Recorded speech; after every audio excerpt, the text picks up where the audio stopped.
Welcome to the latest global news recorded at 1400 hours GMT on Friday the 23rd of February. I'm Regid Ahmed with a selection of highlights from across BBC World Service News today. Well, coming up, a disturbing report into war crimes in South Sudan detailing abuses during the country's civil war. The Myanmar government is accused of bulldozing dozens of Rohingya villages. And an armed guard was on duty at the Florida school shooting, but he didn't confront the gunman. He was armed, he was in uniform, and he never went in. Also, Australia's Deputy Prime Minister succumbs after weeks of scandal, and it really is spying on wildlife. They trigger this remote camera, and you get these sort of animal selfies. Golden cats and rare chimps are spotted in Nigeria's largest national park. The conflict in South Sudan has largely escaped the world's recent attention. The African state is one of the world's newest countries. It gained independence in 2011 from Sudan, but civil war has continued in the country despite a peace deal signed in 2015. And now a report has set out the horrific details of what's been going on. UN human rights investigators have accused dozens of military commanders of war crimes and crimes against humanity. The report says people have been denied the right to life and the right to justice. I spoke to our correspondent in Geneva, Imogen Folks, and a warning: some of the details are disturbing. This is a very difficult report to read, and I think for the people, civilians, men, women and children in South Sudan who had to endure these dreadful, dreadful violations, obviously traumatic experience. I mean, we have widespread sexual violence, children forced to watch as their mothers are raped, children forced to watch as their parents are killed, villages razed to the ground, people tortured and mutilated, a conflict really where nothing is too violent, nothing is too brutal, nothing is too shaming. And I think one of the reasons that the people in South Sudan were ready to tell their stories to the UN investigators is the hope, after this dreadful experience, that somebody will be held to account, that there will be some justice for them. Now, one of the UN investigators, Andrew Clapham, he believes there can't be a recovery from the trauma they have suffered without that justice. It is a collective trauma. I think the children who are not going to school are at risk of never getting a proper education. The female population is sort of almost entirely traumatised by this. There's also a lot of sexual violence against men. And the general sense of helplessness and the hopelessness of the situation is pretty overwhelming. So this UN team, now they're presenting their report to the UN Human Rights Council next week, but the key purpose of this investigation was to collect evidence which could then be used in some form of prosecution, some form of tribunal. And the evidence in there, although no names are named, is very, very strong. Now, the report has narrowed down specific people who might be responsible. How have they done that, and is there a chance that they might be held accountable? Well, the first question is they have identified over 40 senior military commanders in the South Sudan's military who they believe bear responsibility, direct individual responsibility for some of these appalling human rights violations. Now, that is because it's very clear, they were able to look, it's very clear who was in charge of which brigade at which time, tying that up then with the accounts of violations by witnesses and victims. They can say, well, this general, this brigadier, this colonel, this lieutenant was in charge at the time. It doesn't necessarily matter if this particular officer actually committed violations himself, if he knew it was going on and didn't try to stop it, or if he even countenanced it as a method of waging war, that is a criminal offence. Now, chances of justice, these kinds of crimes, there is international jurisdiction. If any of these individuals went to another country, that country could choose to arrest them and say, we have evidence of war crimes against you. South Sudan is supposed to be having its own tribunal, what's known as a hybrid court.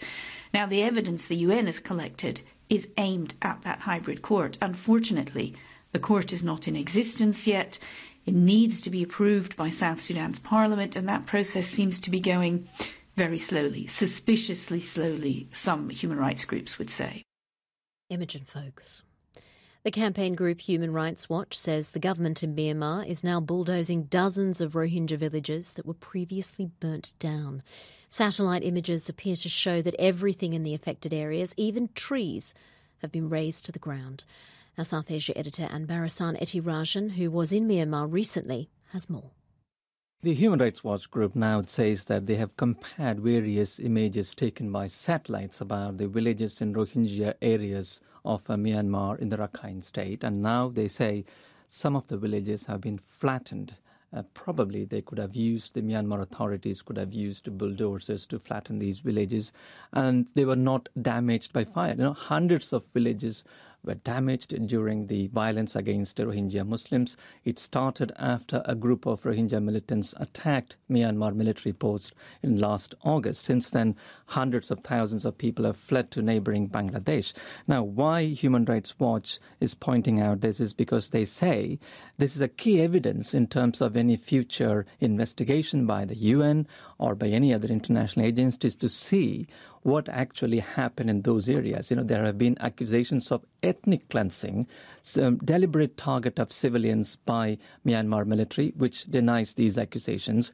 And on the other side, the Rohingya people are also worried if these villages are flattened, they won't be able to identify where exactly they lived, because one of the conditions set by the Myanmar government for the return of the refugees is they should be able to identify the villages, because many of them do not have any identity cards. So where they lived, what was the nearest village. So some people even worry whether people will be allowed to go back if they can't find their villages. And Barasan Etirajan. The United States is set to announce its largest package of sanctions yet against North Korea, just as South Korea prepares for more talks with officials from Pyongyang. Seoul is also welcoming the US President's daughter, Ivanka Trump. She'll have dinner with the South Korean president before travelling to Pyeongchang for the closing ceremony of the Winter Olympics, from where Laura Bicker reports. Once again, the Winter Olympics in South Korea has become the scene of a geopolitical drama. Ivanka Trump, the US President's daughter, has arrived to attend the closing ceremony of the Winter Games, just as her father's administration looks set to announce its toughest sanctions yet against North Korea. The Olympics in Pyeongchang had created a détente between the two Koreas, as athletes from both countries competed under the same flag.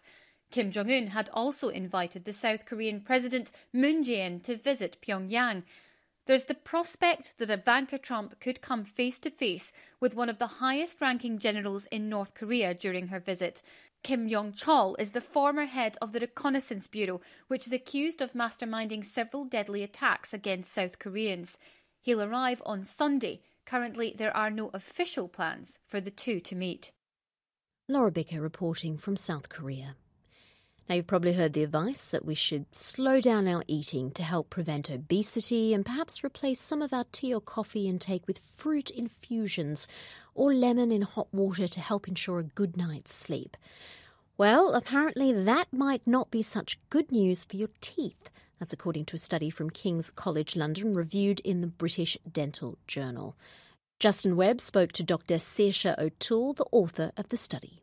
If you take an example of a handful of grapes, we showed that if you consume them over a period greater than 10 minutes, you are over 12 times more likely to have damage on your teeth or show signs of erosive tooth wear compared to if you ate them in a period less than 5 minutes. Why is that? It's because the acids in the mouth are able to attack your teeth for a much longer period. There's normally things like saliva that cover them.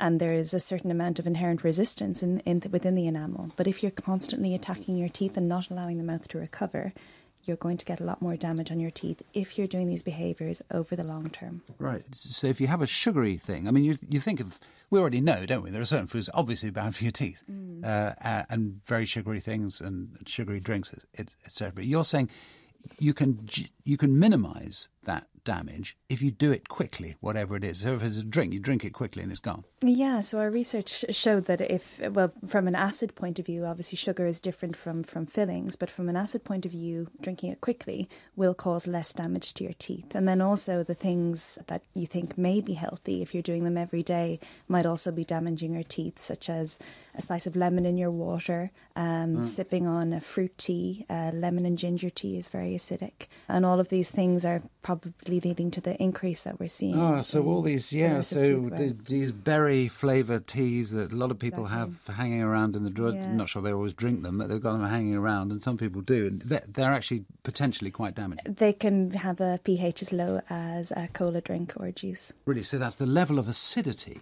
in these things. It's not sugar, it's acidity. Exactly. And so that's why something like a diet drink or a sugar-free drink can cause just as much damage from an acid point of view as a full-sugared counterpart. Dr. Saoirse O'Toole speaking to Justin Webb. So, does anyone else not open Snapchat anymore? So tweeted reality TV star Kylie Jenner about the changes to the app.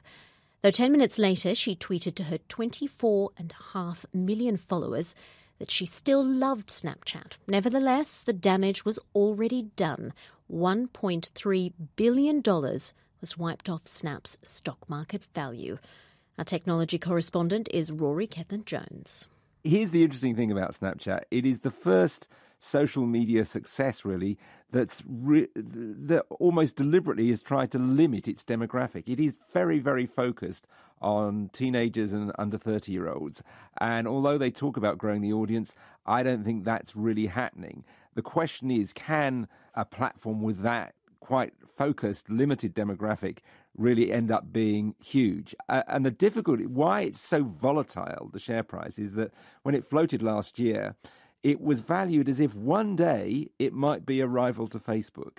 It might do what Facebook did, which was float at a level which people said was heroic, and then deliver on that in terms of earning huge amounts of advertising dollars.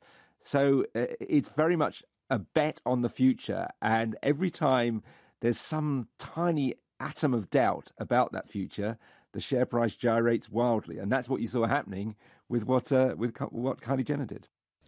Rory Ketland-Jones. Now, still to come on the podcast, a possible breakthrough in finding the best treatment for cancer patients. Before we move on, though, a reminder that every weekend you can hear a review of the week's main news stories and why they matter. That's in The World This Week. Here's Geeta Gurumurthy. We start with the still unfolding horrors of Syria as President Assad confirms his grip on power. The government says it's fighting terrorists and the rebels do include jihadists. But as ever, as eastern Ghouta is bombed, the innocent also pay the price. In the United States, after another shooting there, President Trump suggests part of the solution is arming teachers. Would you want guns in your child's classroom? And can you remember the chemical symbols for cobalt and manganese? We cover both elements this week, one of them the subject of a truly extraordinary James Bond-like intelligence plot involving the CIA, a Russian submarine, and intrigue on the ocean floor. Thanks, Geeta. Now, all week we've been reporting on the continued Syrian bombardment of eastern Ghouta, a rebel-held suburb of Damascus. Now, President Assad's forces have begun dropping leaflets urging the up to 400,000 people trapped there to leave by designated routes. More than 400 people have died in the bombing, and later on Friday, the UN Security Council will vote on whether to demand a ceasefire. But as the world waits to act, those who've managed to escape the violence fear for the loved ones they've left behind. Our correspondent, Martin Patience, has been to a refugee camp in neighbouring Lebanon.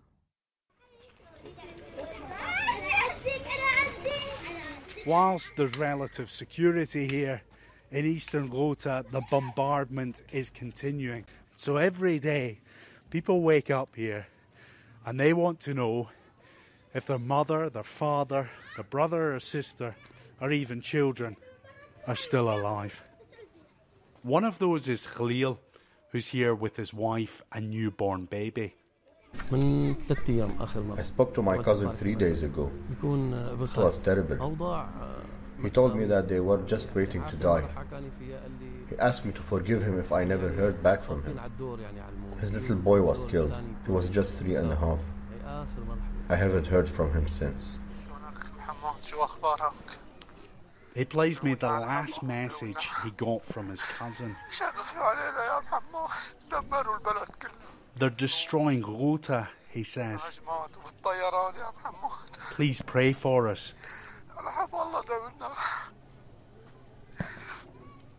How do you cope with that? We spent all day trying to reach people in Ghouta. We can't describe how terrible the situation is. One of my friends is a volunteer in the Civil Defense Force, the White Helmets. I managed to reach him 2 days ago. He told me that his center has been bombed and is now out of action. He told me that they had run out of space to treat the wounded, and they had even run out of shrouds to put the bodies in. Maha's mother and sister are both still in the besieged area. She tries to get through to them every couple of days. They are sitting in the basement. They don't have connection all the time. They just come up for a bit, send messages, check, and then go down. They're in the basement all the time. 3 days, the last 3 days in a row, all the time in the basement. They come up when they think it's calm. They prepare some food, gather what they need. They put the phones on the windows so maybe it can connect. And while they're finishing preparing food, and then they grab the phones again and go back to the basement. Another refugee called Samar has a haunted look in his eyes.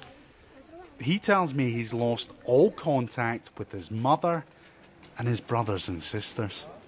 عم تجرب تتصل فيهم على شي رقم؟ A month ago I tried. It gives me out of service. The number is out of service. It's quite distressing.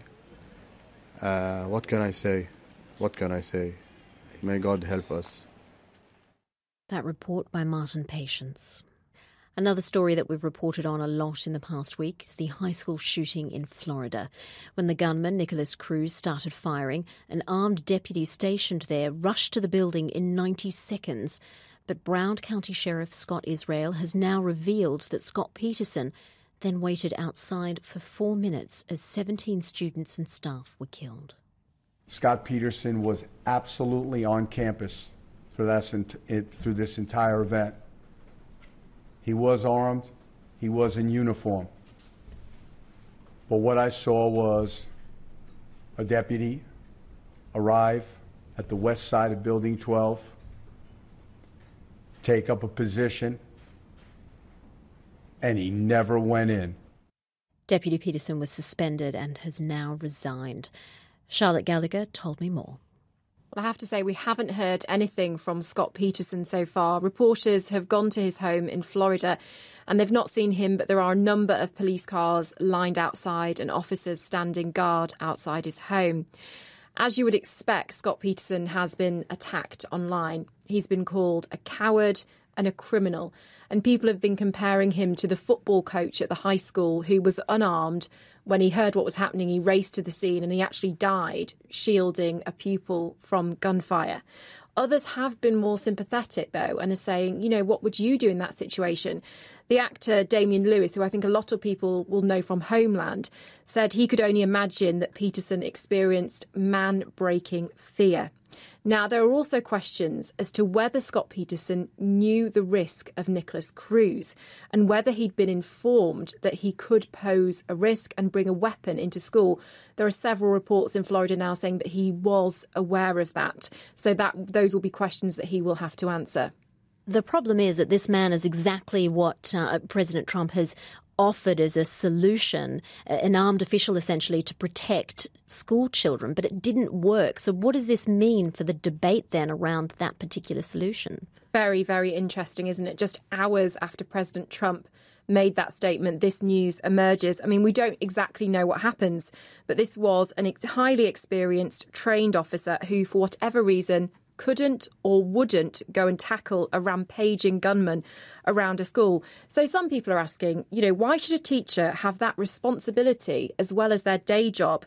Now, it's important to say that some states actually teachers can carry concealed weapons. But even those who support this say that giving teachers in the classroom changes them psychologically. Now, Jim Irvine runs an organisation in Ohio which gives firearms training to teachers. We have people come up and tell us after class, I am a changed person. And that's what we tell them is this is not just a 3-day class. This is a change in lifestyle. It's a change in mindset. And it's an increased awareness. Now, President Trump, he's not responded to this latest development, but he is speaking at a Conservative political conference today. So we'll have to wait and see if he does comment on these latest developments. Charlotte Gallagher. Australia's scandal-hit Deputy Prime Minister Barnaby Joyce has announced his resignation. He's also stepping down as leader of his party after weeks of pressure over an extramarital affair with his former media secretary and accusations of sexual harassment by an unidentified individual. At a press conference, he denied that allegation. Now, might I say, with the last allegation that was in the paper today, I have asked that be referred to the police. I've asked for the right of the person who's made the allegation, and I've asked for my right of defence that be referred to the police. But it's quite evident that you can't go to the dispatch box while issues like that are surrounding. Before that, he was best known for threatening to put down Johnny Depp's dogs and for having to step down briefly over his dual New Zealand citizenship. Our correspondent in Sydney is Howell Griffith. Barnaby Joyce has been filling the papers here for well over 2 weeks with damaging revelations about his private life. And now this latest thing being made public, a complaint against him, an allegation of sexual harassment, something we should say he strenuously denies, but it made his position untenable, something he accepted when he spoke before the cameras. For the last 2 weeks, the details of his private life have been laid bare, the breakup of his marriage, his affair with a former media advisor who's now expecting his child, and lots of questions about his conduct, the potential misuse of public money. But I think it's his latest allegation of sexual harassment that has really made things impossible for Barnaby Joyce. He said it was the straw that broke the camel's back. He'll go to the back benches. He'll fight for his reputation. I wouldn't rule out him making a fight for a comeback maybe in a few years' time after he's been rehabilitated. But for now, this is the end of what was a very public and some would say promising political career. Howell Griffith. Cancer patients around the world often have to suffer through multiple painful treatments without knowing whether it's doing them any good. But now researchers might be able to predict how people will respond to therapy by growing miniature versions of their tumour in a laboratory. They say the groundbreaking work published in the journal Science could lead to smarter, kinder and more effective treatments. Here's our health and science correspondent, James Gallagher. Researchers are trying to eliminate trial and error from cancer treatment. This study was on 71 patients with advanced colorectal cancer. A biopsy was taken and used to grow miniature, three-dimensional cancerous organs in the lab. Each organoid was treated with the same drug as the patient in the clinic. If the drug worked in the organoids, it worked 88% of the time in the patient. If the drug failed in the organoids, it always failed in the patient. The researchers at the Institute of Cancer Research and the Royal Marsden Hospital say the approach could eventually spare patients the brutal side effects of drugs that will not work. Mini tumours could also be a powerful new way of testing cancer drugs before they go into clinical trials and for understanding the biology of why cancers can resist treatment. James Gallagher. And finally, British and Nigerian researchers have spotted some incredibly rare animals after a 2-year survey of Gashaka Gumti National Park in Nigeria. They took some 50,000 images using automated cameras. Among the creatures spotted was this one.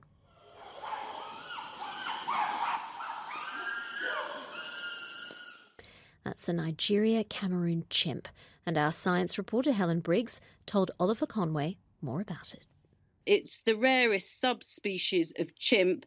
Estimates really in the thousands, maybe 3,000 to 9,000 in total, we think, in the wild. And we think that there may be 1,000 in this national park, but there hasn't been a proper survey for 20 years. So it's raising hopes that there may be more of this chimp around than we think. How did they carry this survey out? Because they looked at something like 1,000 square kilometres of land. Yeah, well, they carry out surveys, they walk around, and this is incredible terrain. It ranges from mountain rainforests to savannas to grasslands, and they set up these remote cameras, and it really is spying on wildlife because they trigger this remote camera, and you get these sort of animal selfies, and they took incredible amounts over several years, 50,000 different images, which they sift through, and they've spotted all sorts of things. Another thing they're very excited about is a giant pangolin, this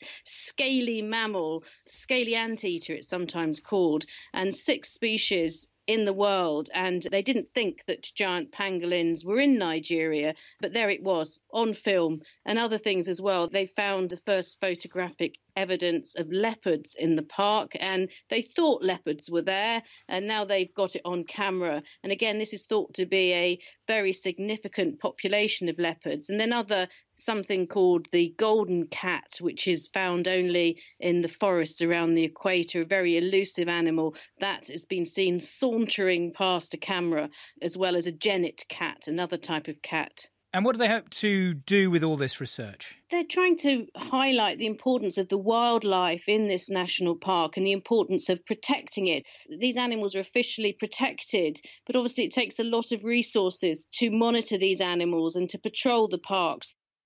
Helen Briggs. And that's all for this episode of the Global News Podcast, but an updated version will be available for you to download later. Do send us an email if you'd like to comment on what we do. The address is globalpodcast@bbc.co.uk. I'm Regid Ahmed, and I'm going to leave you with the words of my colleague, Jackie Leonard.